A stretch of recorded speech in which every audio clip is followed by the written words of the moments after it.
లోకస్తులకి ఈ శ్రమలు, కష్టాలు, ఇబ్బందులు, శోధనలు వారి జీవితంలోకి వచ్చినప్పుడు అవి వారిని మరణంలోనికి తీసుకుని వెళతాయి.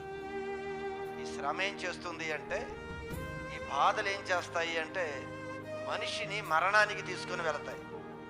కానీ భక్తుల జీవితంలో వచ్చే శ్రమలైతే వారిని మహిమలోనికి తీసుకుని వెళతాయి.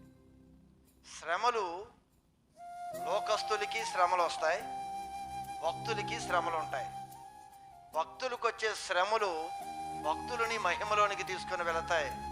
లోకస్తులకి శ్రమలు వస్తాయి, లోకస్తులకు వచ్చే శ్రమలు అవి వారిని మరణములోనికి వారు ఈడ్చుకొని వెళ్ళిపోతాయి. మన అందరి జీవితాల్లో కూడా శ్రమలు వస్తూనే ఉన్నాయి. శ్రమ లేని వ్యక్తి, బాధ లేని వ్యక్తి ఎవరు కూడా లేరు.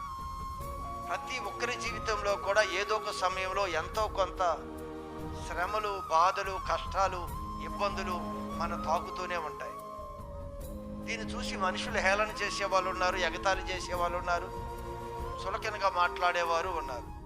కానీ దేవుని యొక్క వాక్యం చెప్పేది ఏమిటి అంటే, లోకస్తులకు వచ్చే శ్రమలు ఒకవేళ వాళ్ళని కృంగదీసి వారిని మరణంలోకి తీసుకుని వెళ్ళిపోతాయేమో, కానీ భక్తులైన మీ జీవితంలో శ్రమలు వస్తే ఆ శ్రమలు మిమ్మల్ని మహిమలోనికి తీసుకుని వెళతాయి, దేవుని దగ్గరికి తీసుకుని వెళతాయి, మిమ్మల్ని సువర్ణంగా మారుస్తాయి అని బైబిల్ సాక్ష్యం ఇస్తుంది.